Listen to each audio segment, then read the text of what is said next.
আমি আপনাদের সামনে পবিত্র কোরআনে কারীমের একটা আয়াত তেলাওয়াত করেছি। সে আয়াতটা কি?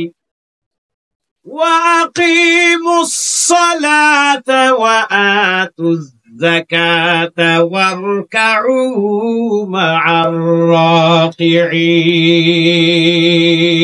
আল্লাহু আকবার। আল্লাহ পাক রব্বুল আলামিন বলেন, এ গোলাম, আল্লাহ পাক ডাক দিয়ে বলেন, এ গোলাম, তোমার কাজ কি? তোমার কাজ হলো ওয়াকিমুস সালাত, নামাজ কায়েম করা, ওয়া আতুজ যাকাত, এবং যাকাত দেওয়া, ওয়ারকাউ মা'আর রাকিঈন, রুকুকারীদের সাথে রুকু করা। জোরে কোন সুবহানাল্লাহ। এইটা হলো মুসলমানের পরিচয়। জোরে বলেন, কার পরিচয়? মুসলমানের পরিচয় হলো নামাজের ওয়াক্ত হইলে নামাজ পড়বে। মুসলমানের পরিচয় হলো যাকাত যখন তার দেওয়ার সামর্থ্য হবে যাকাত আদায় করবে। আর যারা রুকুকারী, রুকু করে, তাদের সাথে শামিল হয়ে রুকু করবে। আর যারা সেজদাকারী, তাদের সাথে শামিল হয়ে সেজদা করবে। জোরে জোরে বলেন, ঠিক কি ঠিক না? এই হলো মুসলমান। এখন আসেন, নামাজ কি করো? নামাজ কি করো? এখানে কিছু চালাক মানুষ আছে, এলাকার মধ্যে কিছু কিছু চালাক মানুষ এখন বের হয়েছে। হুজুর, আল্লাহ তো কোরআনের মধ্যে নামাজ কায়েম করার কথা বলছে, পড়ার কথা তো বলেন। আছে না? নাই? হ্যাঁ, আছে না? হুজুর, আমরা তো নামাজ কায়েম করি, পড়ি না, তাতে কি আমার ঈমান নাই? যারা পড়েন তার ঘর আছে, আমরা ভালো আছি। কথা কয় ঠিক না বেঠি? ওরে মুসলমান ইমানদার, নামাজ কায়েম করো, আকিমিস সালাত। আল্লাহ পাক কোরআনুল কারীমের মধ্যে 80 জায়গায় বা তারও 80 থেকে 85 জায়গায় আল্লাহ পাক বলছেন নামাজ কায়েম করো। কি কায়েম করো? নামাজ কায়েম করো। ওই মুসলমান, নামাজ যে মুসলমান কায়েম করে না, নামাজ যারা পড়ে না, দিনের মধ্যে তার কোনো অংশ থাকে না। কথা কয় ঠিক না বেঠিক? আল্লাহর নবী, বিশ্ব নবী মুহাম্মদুর রাসূলুল্লাহ সাল্লাল্লাহু আলাইহি ওয়াসাল্লাম বলেন, বাইনাল আবদি ওয়া বাইনাল কুফরি তারকুস সালাহ। মুসলমানের, আল্লাহর বান্দার মুসলমান আর আল্লাহর বান্দার কাফের, এদের মধ্যে পার্থক্য হলো মুসলমান নামাজ ছাড়ে না, কাফের বেঈমানেরা নামাজ পড়ে না। আল্লাহর নবী হাদিস শরীফের মধ্যে আরো বলেন, ক্বালা রাসূলুল্লাহ সাল্লাল্লাহু আলাইহি ওয়াসাল্লাম,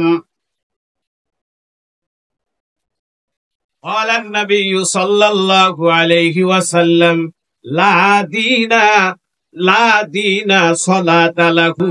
যার মধ্যে নামাজ নাই, তার মধ্যে কোনো দিন নাই। নামাজ যার মধ্যে নাই, তার মধ্যে কোনো দিনদারি আছে নাকি? এজন্য নামাজ পড়া দরকার আছে না নাই? আস্তে করে এখন, কেউ শুনলে কিন্তু মাইন্ড করবি। নামাজ পড়া দরকার আছে না নাই? ওরে মুসলমান ভাইয়েরা রে আমার, এই জন্য আল্লাহ রাব্বুল আলামিন হযরত সাইয়্যিদিনা আদম আলাইহিস সালাম থেকে শুরু করে নিয়ে আপনার আমার নবী মুহাম্মদুর রাসূলুল্লাহ সাল্লাল্লাহু আলাইহি ওয়াসাল্লাম পর্যন্ত যত নবী রাসূল পয়গম্বর পৃথিবীর জমিনে আল্লাহ পাক রব্বুল আলামিন পাঠাইলেন, ওরে মুসলমান, অসংখ্য অগণিত নবী রাসূল পয়গম্বরগণকে আল্লাহ পৃথিবীর জমিনে পাঠাইলেন। পাঠাইয়া আল্লাহর নবী, আল্লাহ পাক রব্বুল আলামিন তাদেরকে বলেছেন যে তোমরা কি করো? আমার ইবাদত বন্দেগী করো, নামাজ পড়ো। জোরে কোন ঠিক কি ঠিক না? ওরে ভাইরা রে আমার, যত নবী রাসূল পয়গম্বর পৃথিবীর জমিনে আল্লাহ পাক পাঠাইলেন, সমস্ত নবী রাসূলদের যুগে নামাজ ছিল। সুবহানাল্লাহ কোন। সমস্ত নবী রাসূলদের যুগে কি ছিল? কি ছিল ভাই? নামাজ ছিল। কোন নবীর জামানায় নামাজ ছিল 2 ওয়াক্ত, কোন নবীর জামানায় নামাজ ছিল 3 ওয়াক্ত, কোন নবীর জামানায় নামাজ 1 ওয়াক্ত বা এইরকম ভাগ ভাগ করা ছিল। কিন্তু রে মুসলমান, আখিরি জামানার পয়গম্বর আপনার আমার নবী, বিশ্ব নবী জনাবে মুহাম্মদুর রাসূলুল্লাহ সাল্লাল্লাহু আলাইহি ওয়াসাল্লামের উম্মতের জন্য এবং নবীজির জন্য নামাজ আল্লাহ পাক দিলেন কয় ওয়াক্ত? আরো জোরে, আরো জোরে, 5 ওয়াক্ত। এ মুসলমান ইমানদার, নামাজ ইচ্ছা করলে আল্লাহ পাক 3 ওয়াক্তও দিতে পারতেন, আল্লাহ পাক 2 ওয়াক্ত নামাজও দিতে পারতেন, আল্লাহ পাক 1 ওয়াক্ত নামাজও দিতে পারতেন, আল্লাহ পাক 4 ওয়াক্ত নামাজও দিতে পারতেন।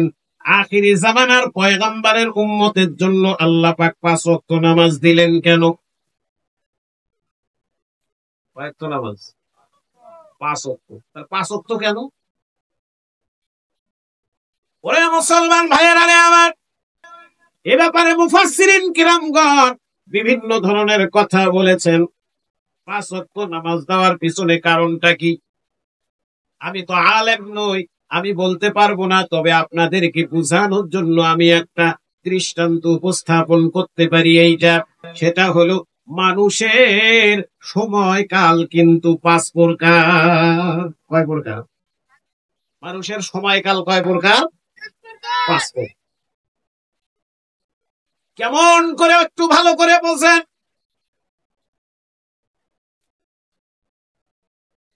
এক সময় মানুষ ছিল রুহের জগতে।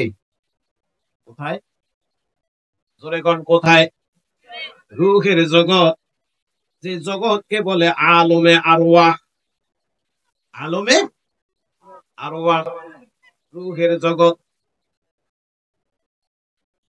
এই রুহের জগতে মানুষ যখন ছিল, এটা এক জগৎ।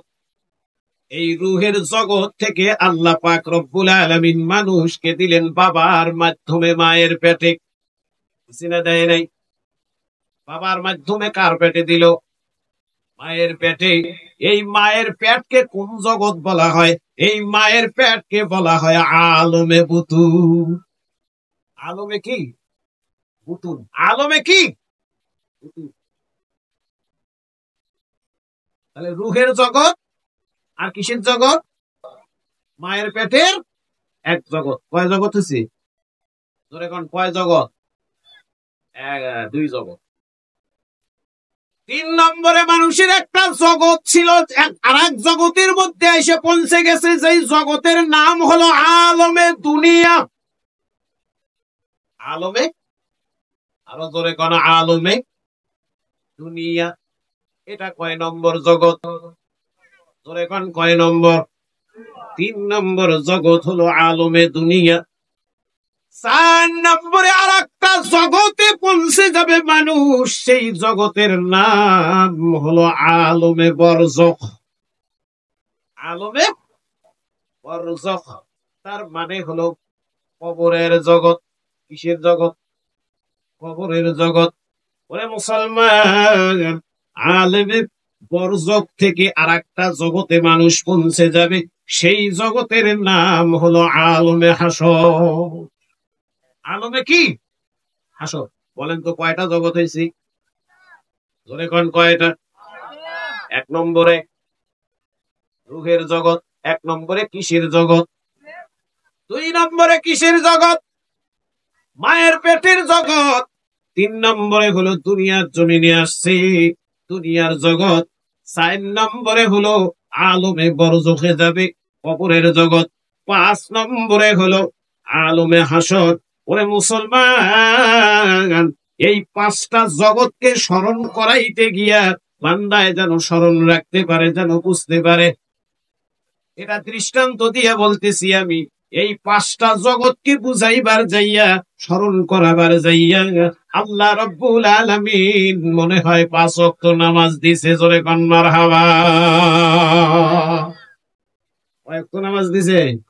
আরো জোরে কোন, কয় ওয়াক্ত? 5। মুসলমান ভাইয়েরা রে আমার, এই নামাজের কত বড় দাম,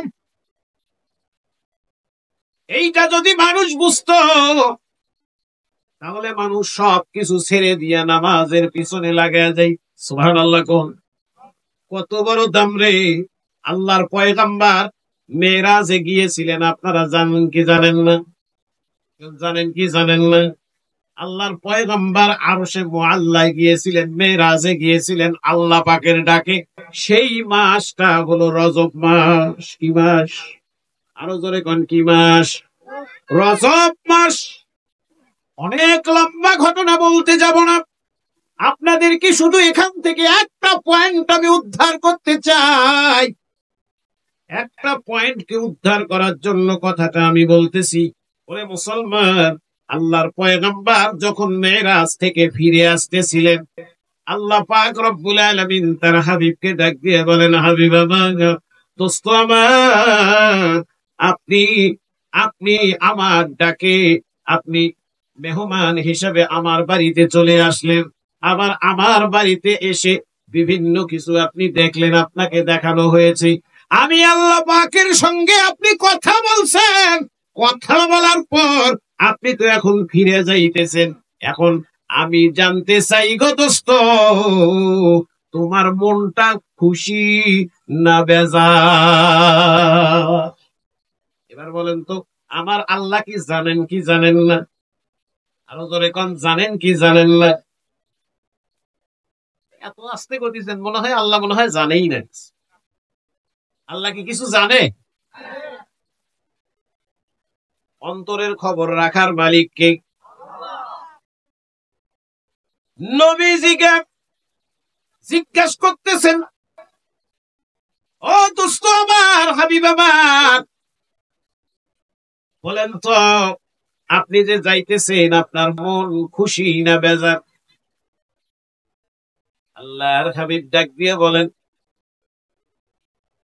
রব্বুল আলামিন, আপনি যে প্রশ্নটা করেছেন এই প্রশ্নের উত্তর তো আপনি জানেন। তখন নবীজিকে বলেন, তো নবীজি, আমি জানি, কিন্তু তারপরেও আমি আপনার কাছে একটু জানতে চাই।